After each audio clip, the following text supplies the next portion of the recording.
Hey everybody, it's Clark Commando 1983 here, Mark Ruggiero, 3 a.m., February 5th, 2024. This is actually going to be a quick two-part video, part of my deep dive into World War One and weltkrieg.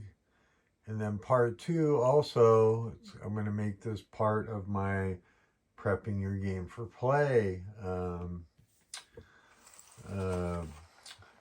series. So,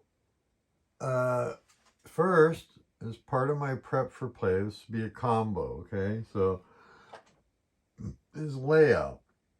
Now, I have a 4x8 table, and what you're going to see in front of you is eating up about, I guess would be about maybe a 4x3 section. So, I'm going to go ahead and go with the Western Front at first. I don't know how far I'll play.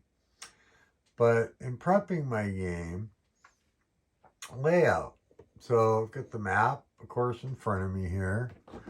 And the box and the counters. I got some other stuff here, but I got the map laid out in front of me, so it's convenient. I can reach it. I'm playing solitaire, so I'll be able to sit on one side if I want. And when I'm playing solitaire where there's no bot, I like to sometimes sit on one side, do the one move, and actually go sit on the other side. When I do the other move, change of perspective, whatnot, whatever. Also, I am doing solitaire, so these will both face the same way. But over here, I got some tracks. Let me adjust this up just a little bit. Got the Entente supply track here. And I got the for chord display if I decide to use those. Take some of the stacking pressure off the map. And then over here, I got the central powers. And then, of course, turn record. And I don't even know, but the demoralization point track. One thing I actually like about this game is how clear and concise everything is. So anyways, that's, layout, right? That's part of the prep. It's a little bit on deep dive piece because that's how I lay my game out. I've already shown the counters in another video. I haven't quite decided how I'm going to sort this yet. I'll do that when I start punching and clipping.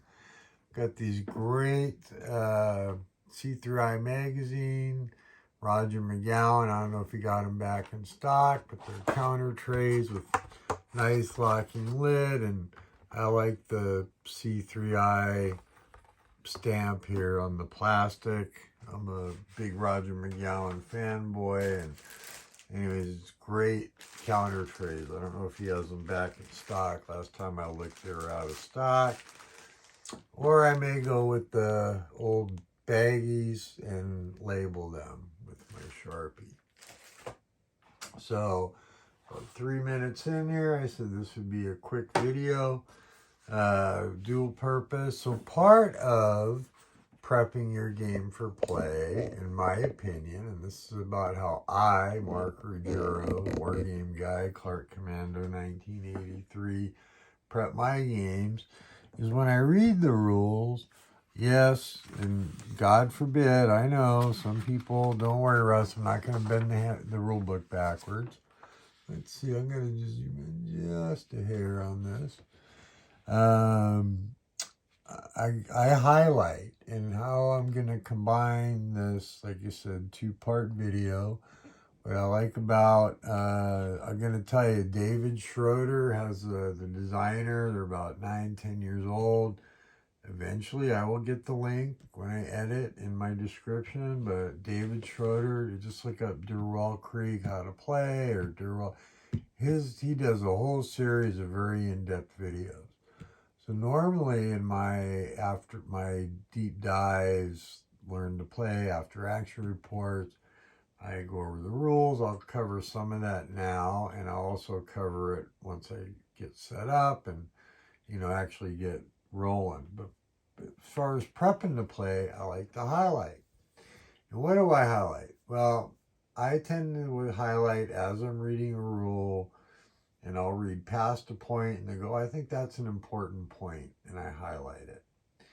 Now this game, I got to tell you, I've read the majority of the rules, which you'll see in a minute. The whole rule book's like maybe 21 pages. You can see it's big print. Spacing's good. I think it's great, and print on some good quality paper. So part of this is Der Weltkrieg, the first part here, and let me see if I got my, oops, just bumped the whole thing out of whack, didn't I? I bought me, let's see if I got it, here we go. Got me a handy dandy pointer I'm going to try to use more often to help me out more than anything. It's really difficult for me to move around sometimes with this cancer and my swollen feet. Now, you're not going to be able to read it, but I can. I don't want to zoom in and bore you, but the scale of the game, right? So it says here, each hex on every map of the series is 20 millimeters across, right? So, so the map legend is the terrain key, which is, whoops, over here. Whoops. Okay, let's loosen that up, Mark. Oh my goodness. Never going to get to 1,000s like this. So there's the terrain key. Anyways, so back to here. I don't want to, I can show some of that. On the back of the rule book is the terrain effects, and I'll probably end up photocopying that on a player aid card. And I just made this note that the terrain effects is on the back of the booklet. That's what I highlighted. And the reason I'm not going to go super in depth on the rules, because like I said, Dave Schroeder's done a phenomenal job. I promise you I'll get the link. But does just a great job going over the rules for this series. So another example, so, full strength symbol, only units have the same background color or the symbol may recombine. There's a little note here on the counters up here is the full strength. So you always know whether unit's flipped or not, like what's the full strength max that unit can be. That's this little number up here in the upper right corner of all the units. I highlighted because I thought this was important because I was looking at the track. Oh, gee. So it's kind of a misnomer, but play of the game is segmented into turns. Each month consists of a special monthly turn, which is like an interphase, followed by 7 normal turns. So you need to know going in, there's a lot of turns to this, but the sequence of play is laid out here very nicely in the rules. But it isn't, and it's nice to know it really is like basically an interphase once a year, or once a month, sorry. Then you play out the 7 turns, and the 7 turns really are, move, reinforcements, move, fight, basically. Then we roll into the ground movement rules. Not going to go over the rules, pretty standard combat or war game fare. One thing I thought was interesting, which I have no idea where it's applicable, but it's in the rules, so I thought, okay. But units can move as a stack, but they must begin the movement in a particular hex, and they must end their movement together in another hex, right? So that's a little different. Probably there's a thing called in-column attacks, and that's why. You can do a limited amount, and there again, don't know when it would be applicable. That's later on in the rules about column attacks. You can do some attacks on the move, so that's probably where that comes in. All costs for crossing hex sides are cumulative, and it gives an example here exactly what that means. So with no limit. units can always move.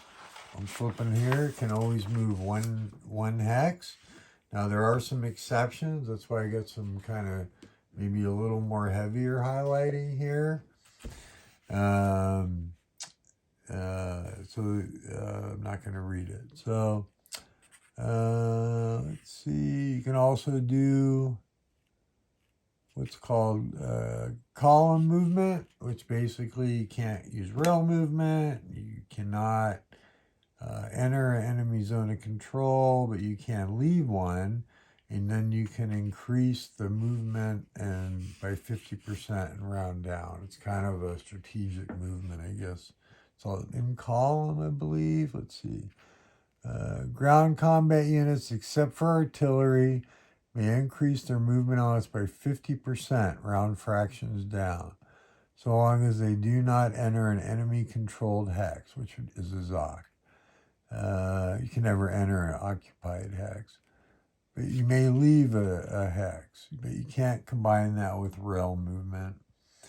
Then it goes over rail movement, and which is a lot of, there again, Dave Schroeder, a lot of great examples. But you do a movement point to entrain on the map, which, let's see here, let's push the rulebook out of the way here real quick. So these solid lines here, like this, are double track railroads, full capacity.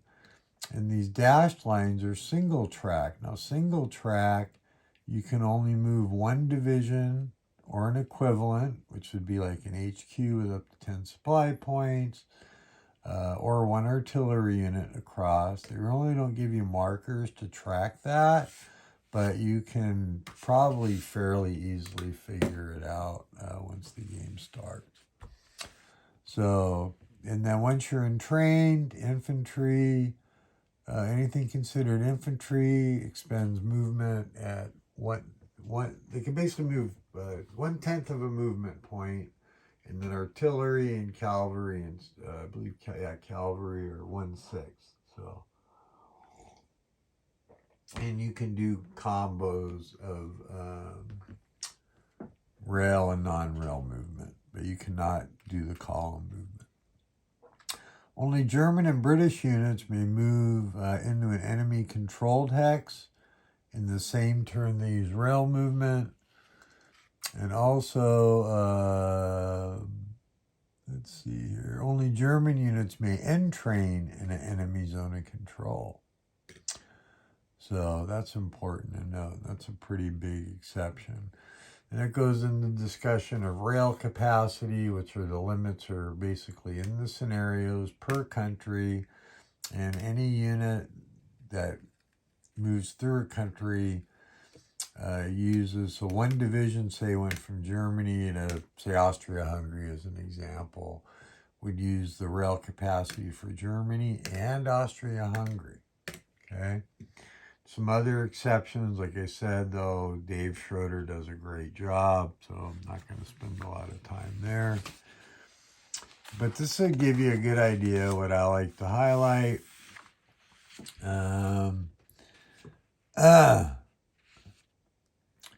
And let's see here. Then there's rules for engineers and converting, captured rail hexes and marking railheads.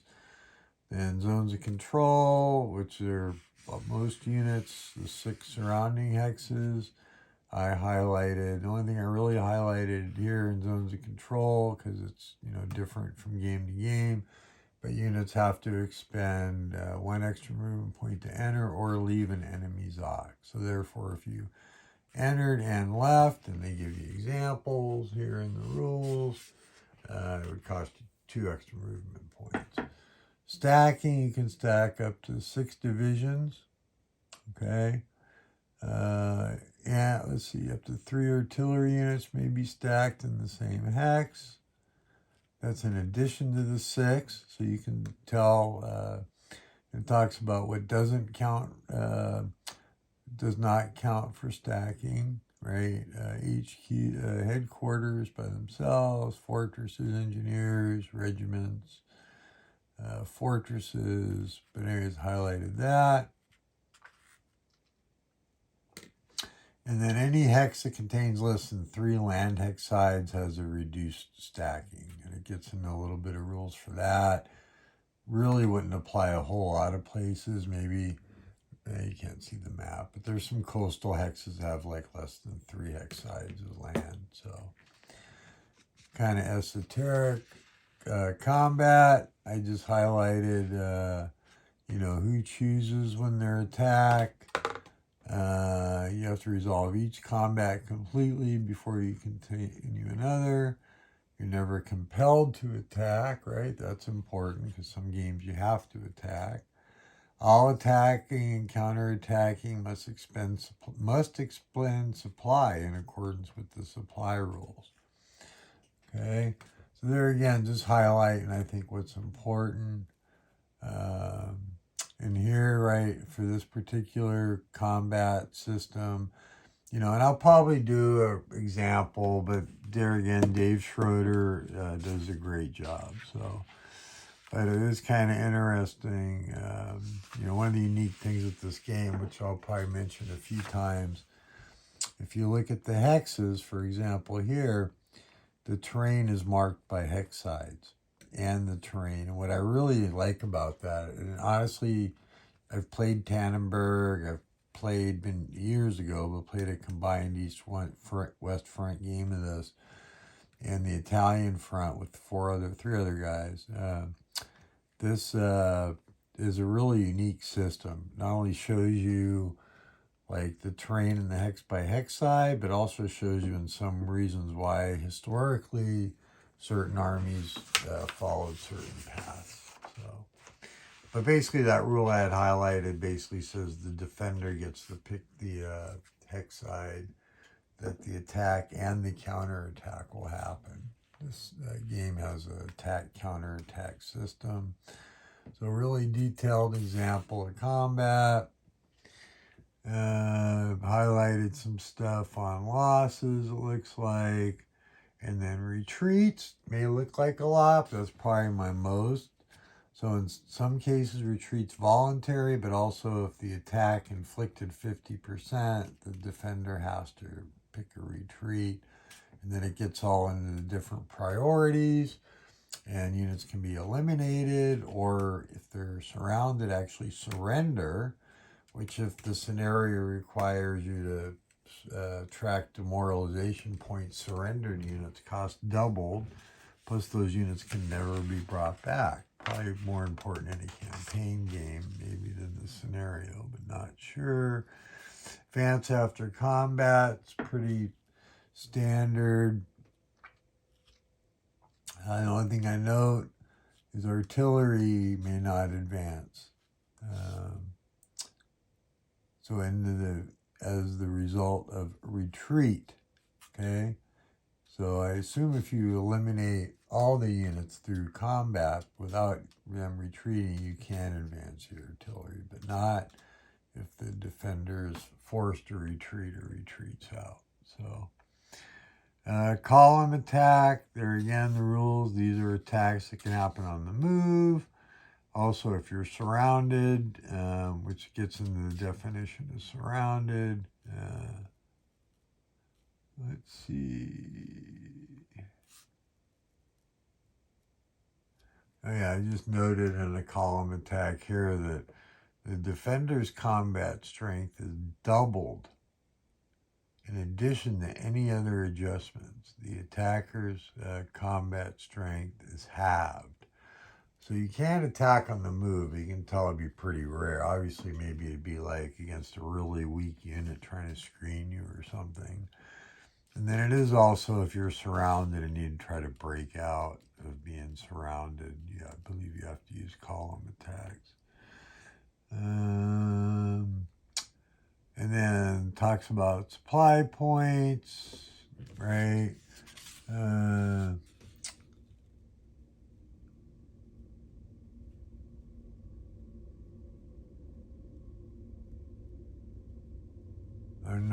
So if you're playing your opponent on your supply tracks, you can't view the other player's supply tracks, right? This talks about supply points,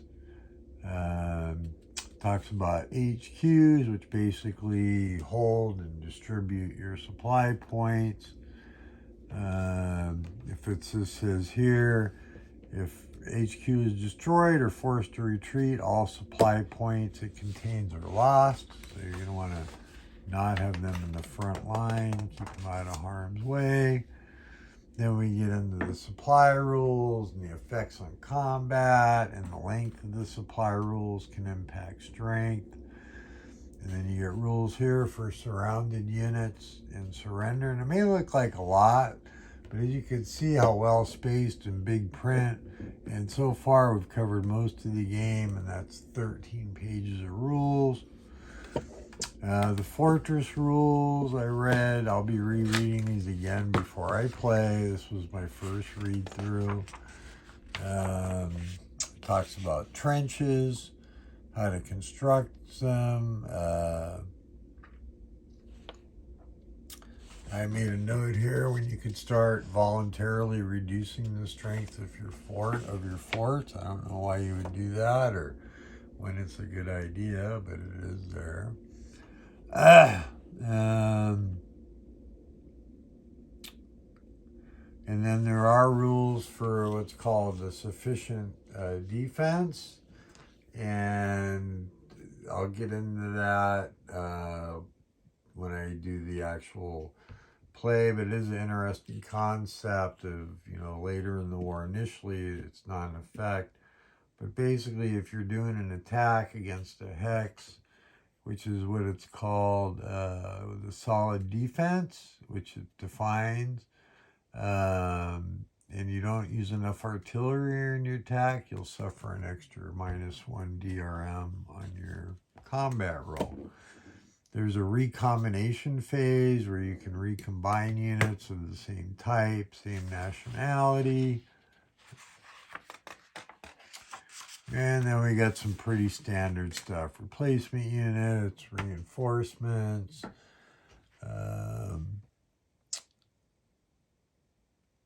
And then, as reinforcements on certain turns, you get some more supply points. A little section on demoralization points, divisional breakdown, cores, which I need to find. They're core markers. They're basically off-map displays for your stacks.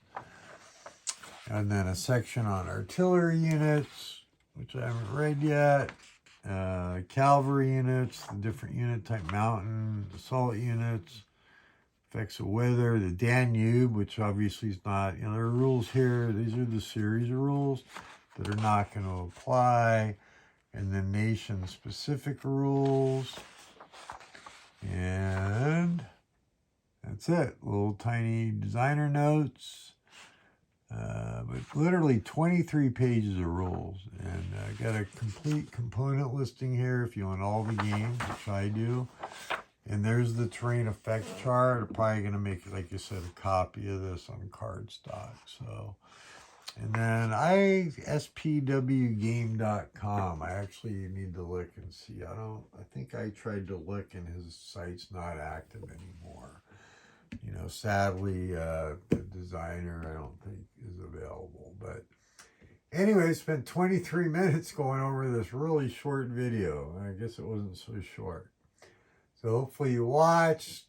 Hopefully I didn't ramble too much. Hopefully you got some value. But I wanted this to be part of my deep dive and how I prep.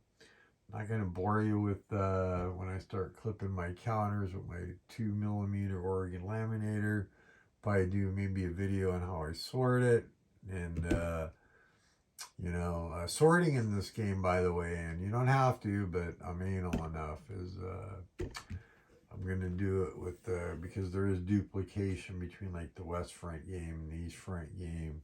Probably going to do it by nationality and then numbered divisions so that I can bag up any duplicate units. That way, if I play each front, I'll have the units, but if I play a combined game, I'll be able to properly set it up. Because I think ultimately, I'd like to try that. But let's get the West Front. Thank you for joining me. Love you all, and I hope I get to keep doing these for a while before cancer takes me. So, Love you all. Take care. Thanks.